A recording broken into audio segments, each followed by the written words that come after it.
Hospital Pasir Gudang dah siap ke belum?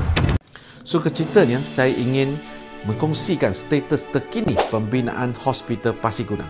Hospital Pasir Gudang telah dibina dengan kos lebih 382 juta dan telah memulakan pembinaannya secara rasmi sejak tahun 2020. Walaupun masa tu ada PKP, ada MCO, tetapi tetaplah siap dalam tahun 2025. Hospital ini dilengkapi dengan 14 jabatan perubatan pakar.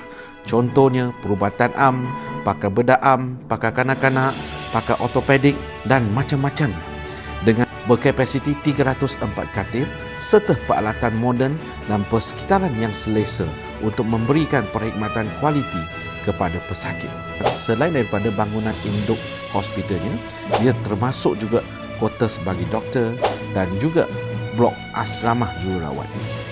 Selain itu, Kementerian Kesihatan Malaysia juga telah memberi peruntukan tambahan sebanyak 81 juta bagi pemberian peralatan perubatan dan bukan perubatan dan juga sistem-sistem pengoperasian hospital.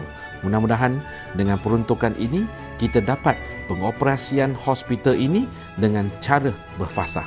Dengan fasiliti kesihatan yang baru ini ataupun Hospital Pasir Gudang yang baru ini, mudah-mudahan kualiti perubatan ataupun kesihatan di negeri Johor akan menambah baik.